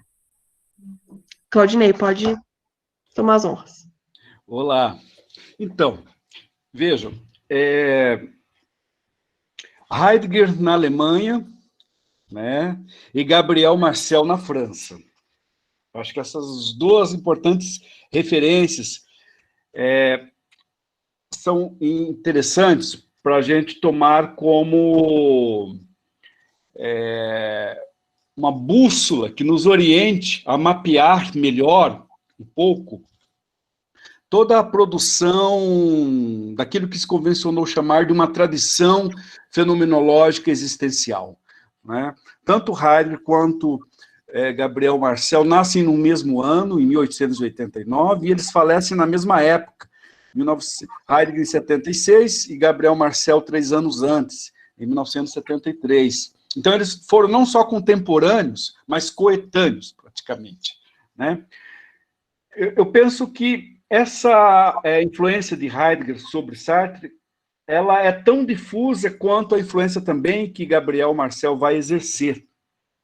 Eu penso que, do ponto de vista literário, do ponto de vista dramaturgo, teatral, filosófico, a influência de Gabriel Marcel é maior, bem maior do que a de Heidegger, sobre Sartre. Isso não tenha a menor sombra de dúvida quanto a isso. Até porque Sartre, Gabriel Marcel, além de filósofo, ele foi também um dramaturgo, escreveu inúmeras peças. E o jovem Sartre frequentava as sextas-feiras à noite, lá no apartamento do Gabriel Marcel, não é? Que era assim, o momento em que, ao longo da semana, ele reunia jovens estudantes da Sorbonne, como Sartre, Merleau-Ponty, Paul Ricoeur e tantos outros, lá no recinto do seu apartamento. Eu acho que o jovem Sartre já ali, né, ele é tocado profundamente por essa experiência, digamos assim, artística, que está presente na obra do Marcel. Marcel foi também um compositor. O pai de Gabriel Marcel foi o presidente da Academia Francesa de Belas Artes, no início do século passado. Era um pianista, Marcel era um pianista, de mão cheia, né?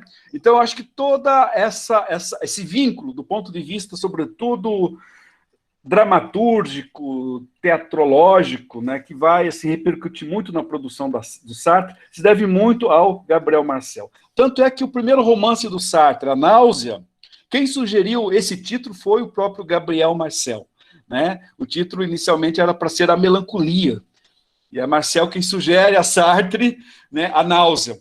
Então, assim, a influência é muito mais direta, muito mais incisiva, né, por todos esses dados e por todos esses aspectos, do que pela relação entre filosofia e poesia, que o Heidegger, como se sabe, né, vai, digamos assim, inflacionar muito também o debate do ponto de vista da sua produção tardia, né, de uma maneira especial. Não é? E é bom também a gente lembrar que Nietzsche, por muitos, né, numa determinada época, em determinado período, não fora considerado um filósofo, porque escrevia em forma de aforismos, né? Parecia mais um poeta do que propriamente um filósofo. Então, assim, essa barreira entre filosofia e poesia, metafísica e poesia, né, retomando um pouco aqui o argumento do Bento e do Barbahá, né, não é tão nítida assim, né? Eu acho que há diferentes estilos de se fazer filosofia, né? Não é só o estilo prosaico, no sentido de prosa, né? Há outros estilos também de se refletir filosoficamente, de se produzir filosofia, né? Então, me parece que o Sartre foi tomado muito por isso, né? Foi tomado muito por isso, por essa verba, pela própria influência de Nietzsche também na sua obra sobre certos aspectos, né? Essa é uma das razões pelas quais ele cita e faz referência a Dostoiévski, lá na conferência do existencialismo e humanismo. Então, era isso que eu queria dizer. Eu estou chamando um pouco a atenção aqui para a figura de Marcel, Gabriel Marcel, porque é um autor pouco conhecido, sobretudo no meio acadêmico, quase não se lê, não se tem acesso nenhum à sua obra, à sua produção, né? E que foi um autor marcante, um autor muito influente, né, nessa primeira metade do século passado, no debate intelectual, filosófico, sobretudo na França, né, e um dos grandes, digamos assim, umas grandes figuras assim, iminentes, né, que protagonizou esse debate, do qual o Sartre assim, pega carona, se inspira fortemente, tanto é que há uma carta do Sartre que foi traduzida recentemente, né, em que ele reconhece o débito para o qual ele tinha com a obra do próprio Gabriel Marcel, a influência decisiva que o Gabriel Marcel exerceu sobre o seu pensamento, sobre a sua obra e, sobretudo, sobre o ponto de vista da sua produção dramatúrgica teatral. Obrigado, Claudinei. Pessoal, tem 3 questões, encerramos as questões, também o nosso tempo já está, né, batendo no teto aqui, mas tem uma questão aqui que se o Gustavo me permite, eu quero readaptar ela, assim, ou seja, o Gustavo diz assim, talvez a saída seria dizer que as artes podem nos conduzir às questões filosóficas. É uma pergunta, né? Poderiam as artes nos conduzir às questões filosóficas? Né? Então, hein, José? Claro, no fundo é esse o tema da nossa semana acadêmica toda, né? Mas tu quer complementar, Gustavo? Isso, talvez eu me expressei mal na formulação, mas ela estava respondendo a questão, né, dessa relação, e eu talvez me expressei mal, mas seria essa a pergunta, né? Talvez para ele, as artes servem mais para introduzir as questões filosóficas, a despertar. Acho que não só isso, vamos dizer, as questões filosóficas, sim, mas acho que para ele não é só isso, não é só uma sensibilização para as questões filosóficas, é um modo de tratar as questões filosóficas, é um jeito de descrever as situações, as questões que a gente lida na obra teórica mesmo, na ontologia sartreana, de uma forma diferente da filosofia. São questões filosóficas tratadas na literatura. Uma outra questão, obrigado, José. Uma outra questão que está nessa mesma direção. Foi falado já, né, pela Josiele, mas a forma seria assim. Então, eu vou botar um então aqui. A arte e a filosofia podem abordar o mesmo significado, expressando-o através de uma linguagem específica, própria. É isso, Josiele? Complementa essa pergunta. O mesmo significado pode ser expressado cada uma a partir da sua linguagem? O que você acha? Creio que sim, o mesmo conteúdo, a mesma questão, o mesmo cerne, a mesma preocupação, tratadas pela linguagem de cada uma, tratada pela linguagem filosófica, pelo rigor filosófico, principalmente, e tratado pela literatura, nessa descrição dos acontecimentos, nessa descrição da vida, da existência dramática dos personagens. Tá, essa era a questão do Rodrigo. Então, e para finalizar, pessoal, Rodrigo Lopes Figueiredo, e para finalizar, temos aqui uma pergunta que assim, transcende um pouco o que foi assim, comentado e trabalhado hoje, mas eu vou te fazer igual para ver o que você acha. Na sua opinião, a ontologia de Sartre, ela se serve para ser transformada em psicologia existencial, para ser trabalhada no consultório, entre profissionais de psicologia? Ele esboça isso, né? A psicologia existencial no Ser e o Nada.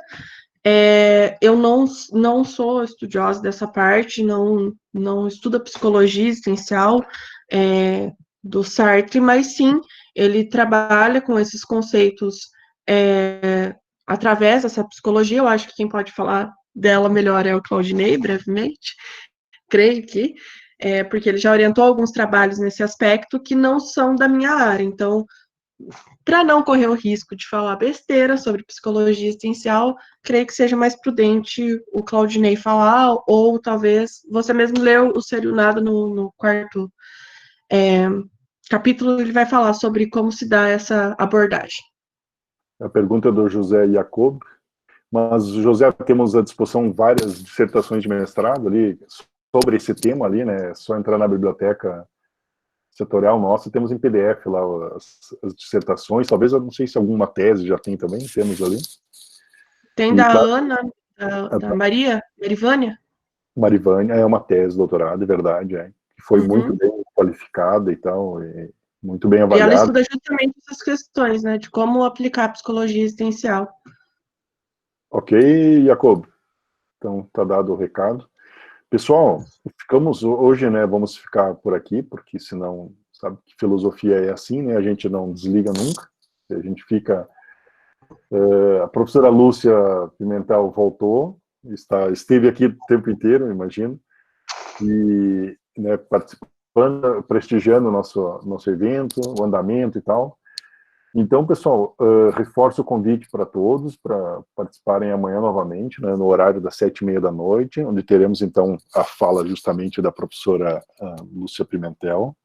Eu quero ler de novo aqui para dar a tônica da noite de amanhã. Temas altamente instigadores, porque tem, né, parece que o título já nos faz ligar com o que acontece do ponto de vista lúdico, didático, em sala de aula. O título é Imaginar, Criar, Refletir, Processos de Construção de Conhecimento em Arte e Filosofia. Ou seja, indicando a transversalidade entre a arte e a filosofia como diretamente entrelaçados e relacionados àquilo que a gente faz em sala de aula. Então, estão todos convidados para amanhã. Eu agradeço de novo a presença da professora Lúcia Gouveia Pimentel, o professor Claudinei, que esteve presente, dando o estofo aqui para os debates relacionados a Sartre. O professor Claudinei é um estudioso há muitos anos do autor, né, Sartre. E estão todos convidados, pessoal, para a noite de amanhã. Eu gostaria de agradecer a todo mundo. Estou lendo o que aparece aqui para mim no chat. Kim, eu acho que, se você ficou com alguma dúvida, estou aberta aí para caso queiram conversar depois. Quem mais quiser também tiver alguma questão, meu contato é só me procurar ali, Josiele ou Paulo Chu, que é um nome bem fácil de achar. Estou disponível. Obrigada a todos que ficaram até o final, a todos que gostaram. Quem, se tiver alguma crítica, alguma coisa, pode falar também. Gostaria de agradecer. Por último, e não menos importante, imensamente agradecido, Josiele, você aceitou de primeira o convite e a gente estava muito curioso de saber do teu trabalho de mestrado, porque a gente não tem condição de acompanhar tudo, né, o tempo todo, mas agradeço muito.